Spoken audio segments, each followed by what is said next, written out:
Assalamualaikum warahmatullahi wabarakatuh. Bismillahirrahmanirrahim. Ashhadu an la ilaha illallah wa ashhadu anna Muhammadar Rasulullah.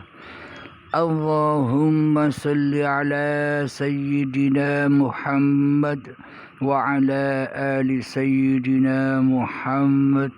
Rabbi shrah li sadri wa yassir li amri wahlul 'uqdatam min lisani yafqahu qawli. Amin.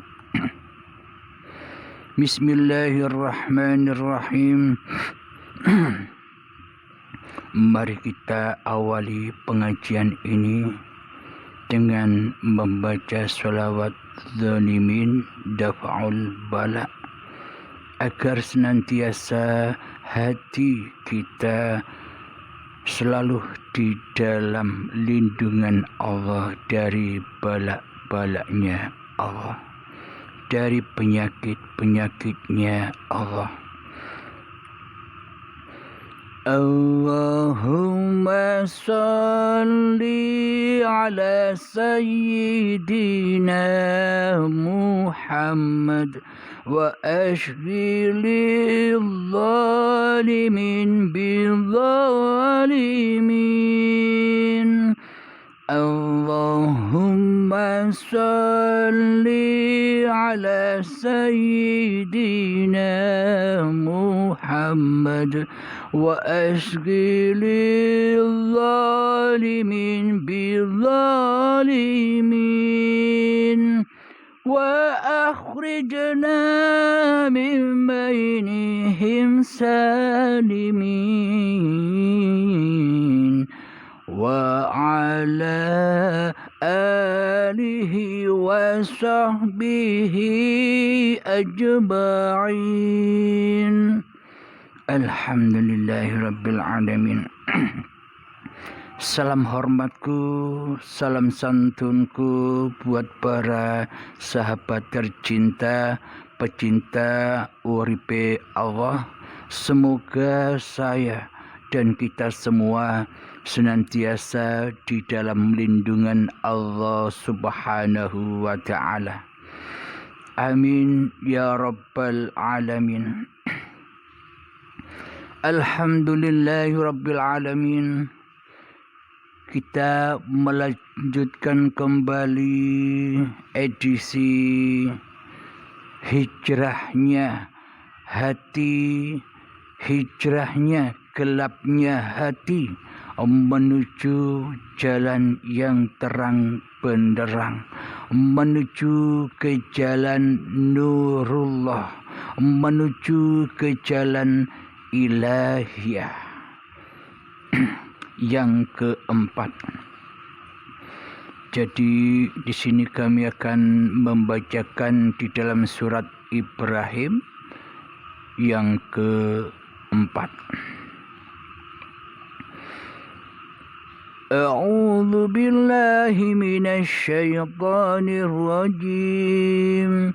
Bismillahirrahmanirrahim.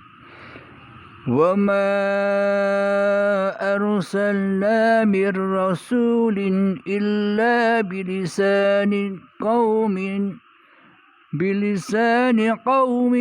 liyubayyina lahum fayudillullahu man yasha'u wa yahdi man yasha' wa huwal azizul hakim.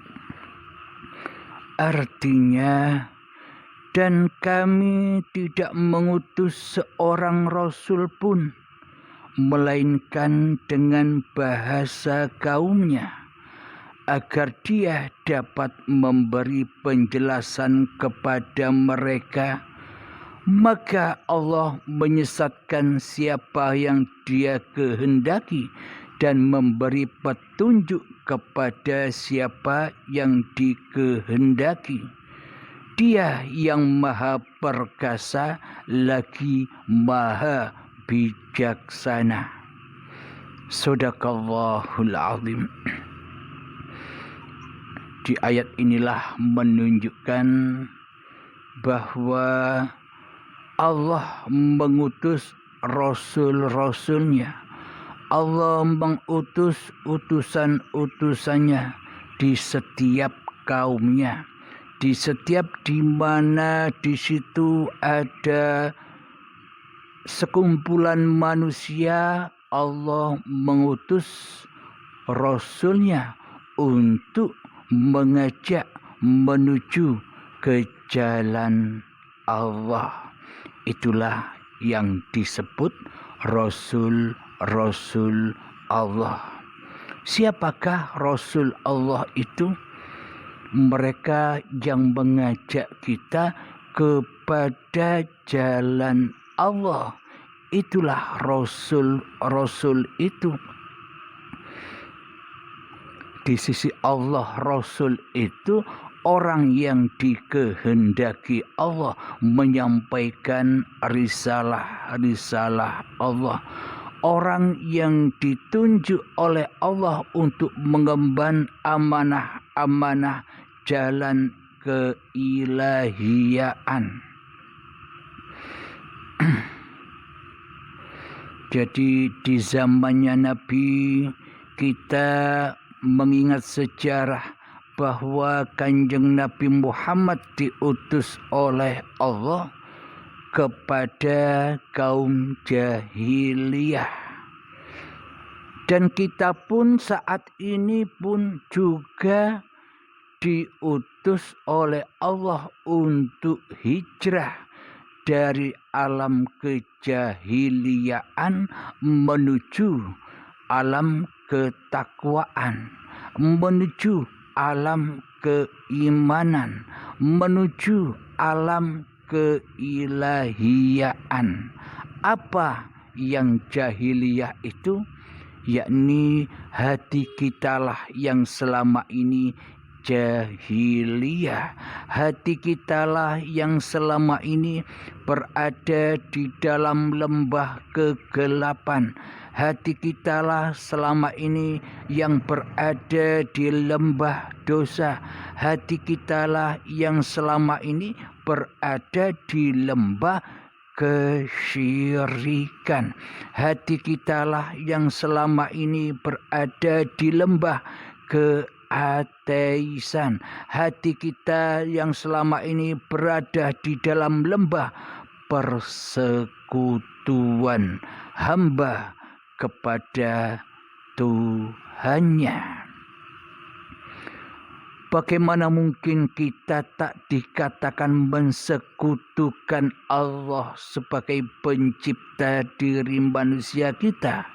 Sementara di dalam hati kita yang mestinya hanya Allah sebagai pencipta kita, yang mestinya hanya Allah sebagai yang mewujudkan kita, yang mestinya hanya Allah yang menghidupi kita, yang mestinya hanya Allah yang mengkuasakan diri kita. Namun di dalam hati kita selama ini kita sudah menyerupai Allah. Akan tetapi selama ini kita tidak menyadari itu.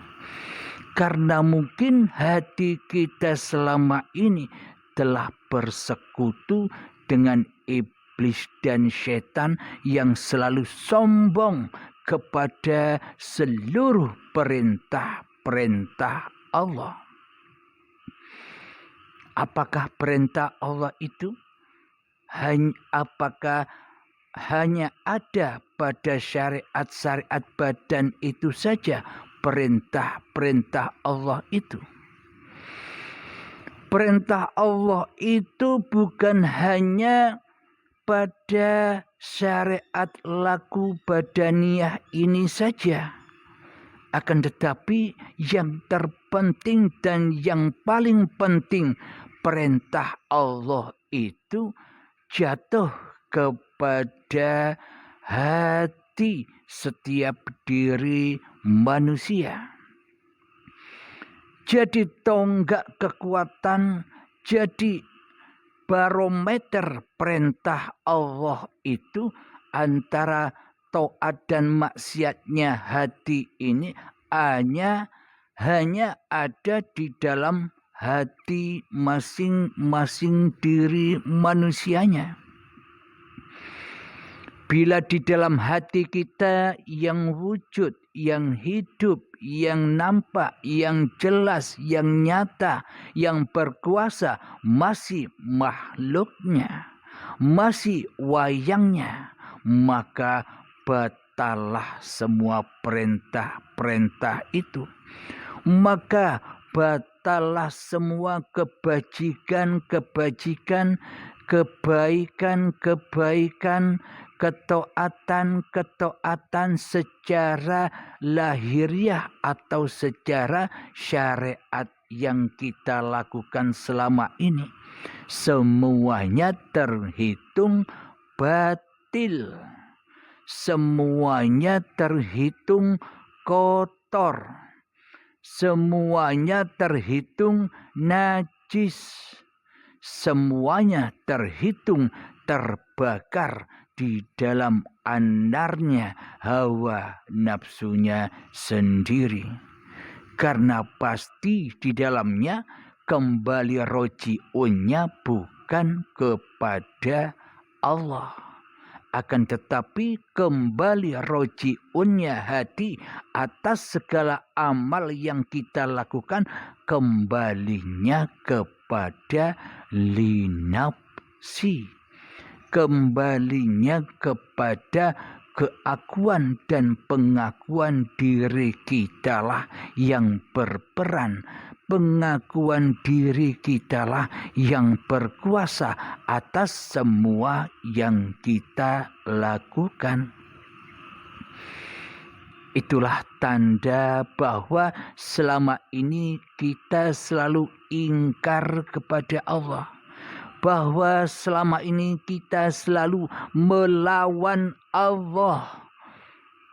Kelihatannya kita nyembah Allah, akan tetapi di dalam hati kita selama ini melawan Allah, memerangi Allah, menumbangkan Allah dengan keegoan, kesombongan, iblis dan setan yang ada di hati kita untuk tidak mewujudkan Allah, untuk tidak mengkuasakan Allah, untuk tidak menghidupkan Allah sebagai Tuhan, pencipta diri manusia kita dan pencipta apapun yang kita kerjakan selama ini. Inilah bukti-bukti nyatanya bahwa selama ini kita berada di alam kegelapan. Jadi sampai kapankah kita mau berpindah? Jadi sampai kapankah kita mau hijrah dari alam kegelapan yang selama ini kita diami, kita tinggali? Apakah kita tetap tinggal di alam kejahiliaan ini, di alam kegelapan ini hingga menjelang ajal tiba? Alhamdulillahirabbil alamin. Jadi maha benarlah Allah dengan segala firman-Nya. Mari kita lanjutkan kembali ayatnya di dalam surat Ibrahim ayat yang kelima. Bismillahirrahmanirrahim. وَلَقَدْ أَرْسَلْنَا مُوسَى بِآيَاتِنَا أَنْ أَخْرِجْ قَوْمَكَ مِنَ الظُّلُمَاتِ إِلَى النُّورِ وَذَكِّرْهُمْ بِآيَاتِ اللَّهِ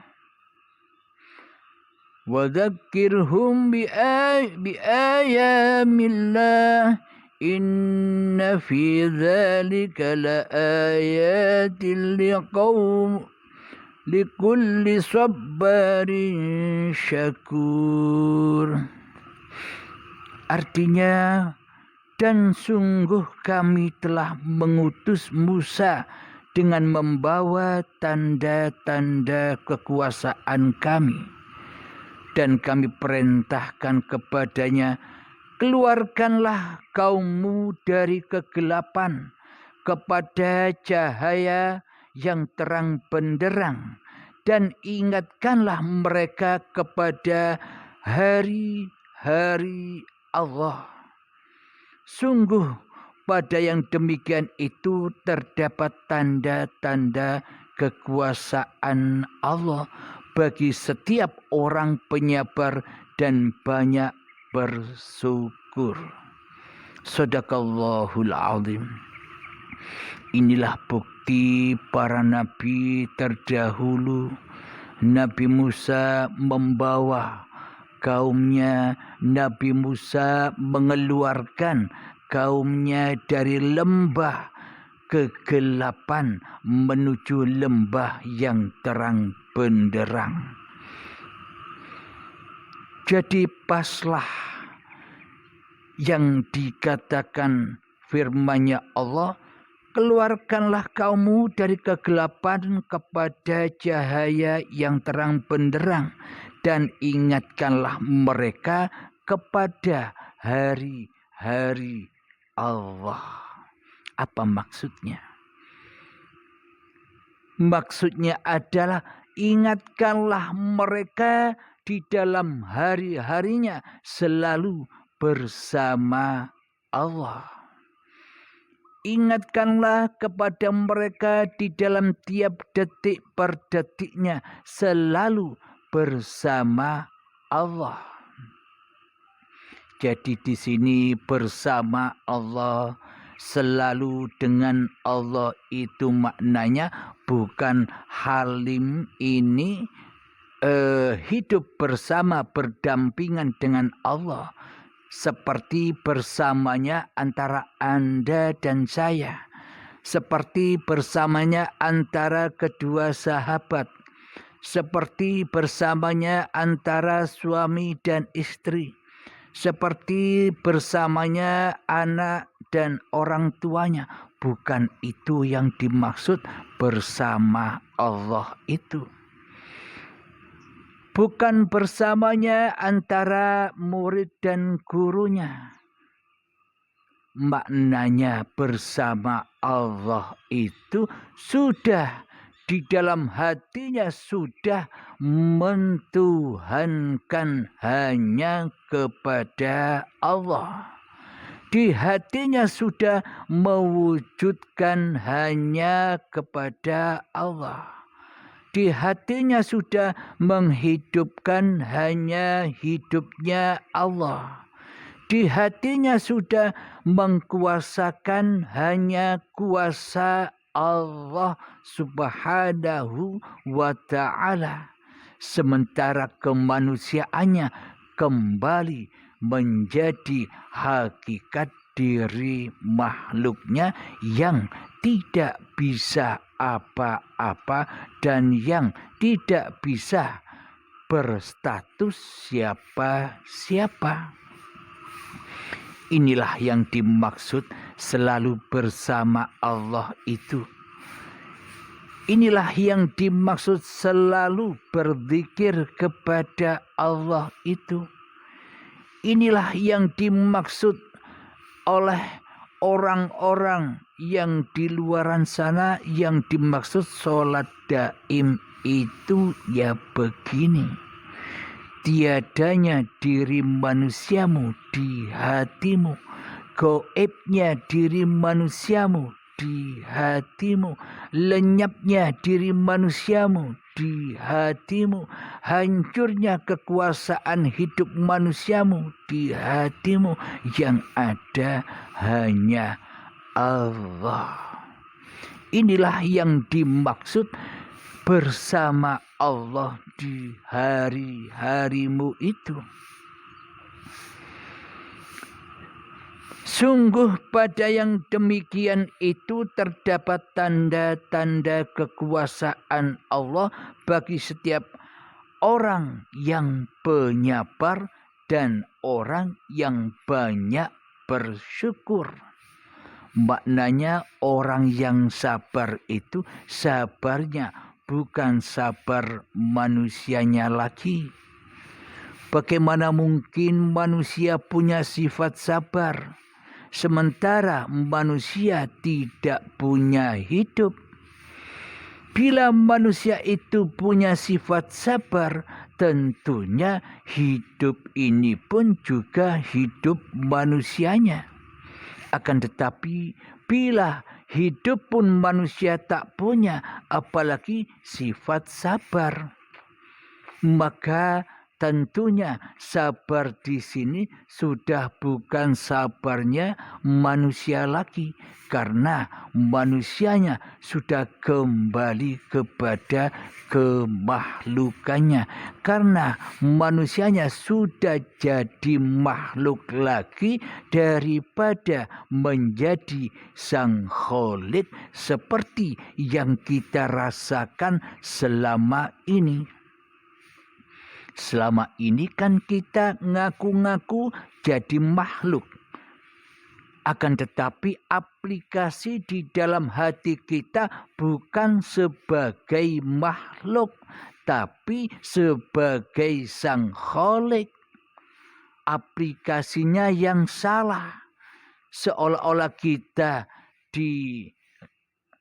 dikatakan sebagai makhluk, akan tetapi aplikasi praktek hati kita selama ini bukan sebagai makhluk, tapi sebagai sang Khalik, sehingga Allah gaib bagi kita, sehingga Allah tiada bagi kita, sehingga Allah hancur bagi kita, sehingga Allah lenyap bagi kita. Yang ada, yang wujud hanyalah Tuhan hawa nafsu kita selama ini.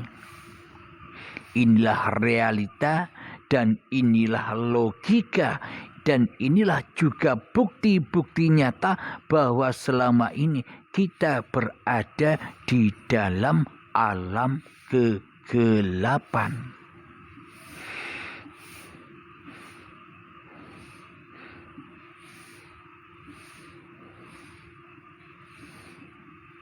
Dan bagi siapakah mereka yang selalu bersama Allah itu? Mereka adalah orang yang pandai bersyukur, orang yang banyak bersyukur di dalam tiap detik-detik kehidupannya. Jadi bersyukurnya itu di dalam tiap detik per detiknya, menit per menitnya, jam per jamnya, hari per harinya selalu dinaungi oleh Allah, selalu dihidupi oleh Allah, selalu dikuasakan oleh Allah, selalu dikehendakkan oleh Allah, selalu diutus oleh Allah Subhanahu wa ta'ala. Inilah yang disebut orang-orang yang beriman. Inilah yang disebut orang-orang yang bertakwa. Tanpa hal yang demikian, maka kita takkan pernah bisa Islam. Indallah, innad dina indallahil Islam. Bila tiada iman yang seperti demikian, apakah mungkin kita dikatakan hati yang sudah selamat menuju Allah? Selama ini kan Islamnya hanya Islam tulisan. Selama ini kan Islamnya hanya Islam golongan. Selama ini Islamnya hanya Islam aliran-aliran saja, yakni Islam secara hawa nafsunya sendiri, bukan inna dina indallahil Islam, karena hati kita selama ini tersesat jauh dari Allah, terpisah jauh dari Allah, selingkuh menjauhi Allah Subhanahu wa ta'ala. Alhamdulillahirabbil alamin. Di episode yang keempat ini kita sudahi dulu dan kita lanjutkan di episode yang kelima.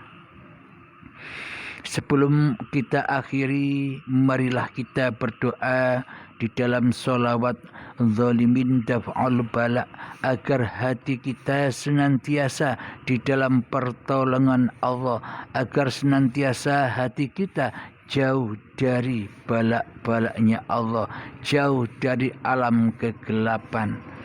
Bismillahirrahmanirrahim. Allahumma salli ala sayyidina Muhammad wa asghilil zalimin bizzalimin. Allahumma salli ala sayyidina Muhammad wa asghilil zalimin bizzalimin wa akhrijna min bainihim salimin wa ala alihi wa sahbihi ajma'in. Alhamdulillahi rabbil alamin. Allahumma ya qadiyal hajat, اللهم يا مجيب الدعوات، اللهم يا رافع الدرجات، اللهم يا محل المشكلات، اللهم يا شافي الأمراض، اللهم يا كافي المهمات، اللهم يا دافع البليات، اللهم اختم لنا بالإيمان، اللهم اختم لنا بالإسلام بجاه سيد المرسلين. ربنا آتنا في الدنيا حسنة وفي الآخرة حسنة وقنا عذاب النار. وصلى الله على سيدنا محمد وعلى آله وصحبه وسلم والحمد لله رب العالمين. آخر الكلام، السلام عليكم ورحمة الله وبركاته.